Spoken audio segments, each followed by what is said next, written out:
Morning everyone, and welcome to day 5 of the 7-day foam rolling challenge. Today's exercises are going to focus on two muscle groups, firstly the hip flexors and then the glute muscles, both of which get very tight from time to time, mainly from our sitting habits. So let's have a look at the hip flexors first of all. So the hip flexors, they do get shortened when we're sitting at our desk or when we're driving our cars, and over time that's going to make them chronically very inflexible.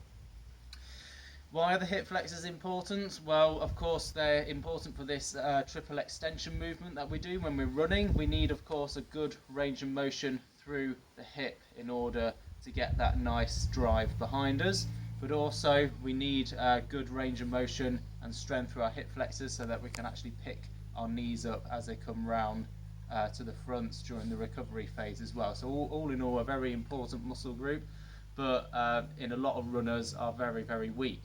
So I'm going to show you a couple of exercises that we can do to release those off first of all. So there's an option obviously for the big foam roller, but of course we can use the hockey ball as well, and I'll show you both variations of that. So much like with our IT bands, really, it's quite a similar position where we're going to be laying on our side, but this time we're going to go right into the top of the thigh. Okay, so we're just off the quadriceps, but we're going into sort of like the hip flexors at the top. So and essentially it's just a very sort of small movement that we're going to be doing. And again, we want to be nice and slow, just to try and find all those knots, and we can start moving around as well, so we can go sort of more into the front if we sort of internally rotate like that.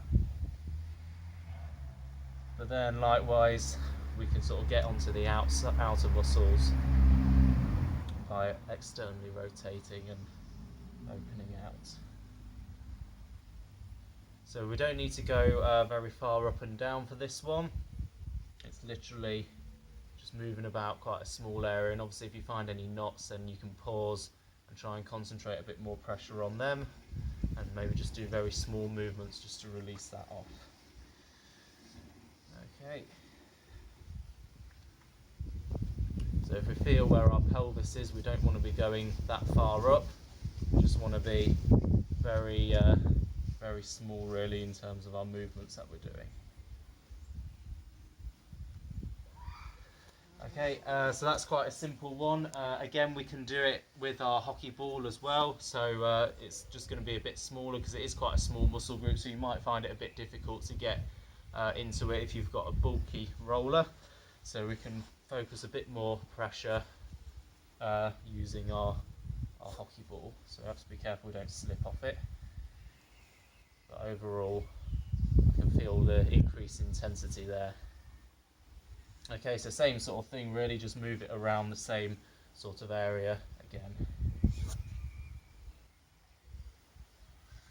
Okay, so that's the hip flexors for you. The second muscle group that we're going to work on is the glute muscles. Now the glutes, again, are very important for this triple extension. So as the hip hyperextends, we need to be powering through our glutes in order to drive ourselves forward.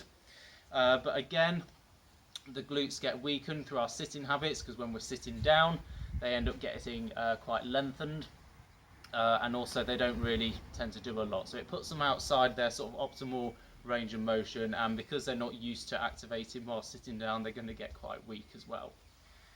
So again, for this one, two options with the bigger roller and with the ball as well.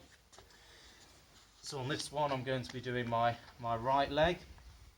So what we can do, we can just basically sit on the roller, and then we can sort of cross one leg over the other and sort of put and sort of tilt our pelvis a little bit so that we've got the other glute up in the air. So we're just concentrating a bit more pressure into that other side. So this is particularly good if you've got sort of nodules on your roller. You should be able to feel that quite a lot.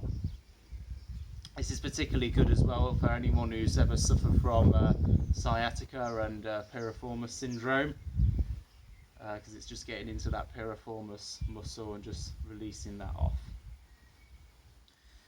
Okay, and then we can do the same thing, but of course with our more concentrated pull. So we're just going to sit on that, massage it around. Okay, see how you get on with those. Remember to keep commenting, liking, sharing to your friends, and I'll see you tomorrow for day 6.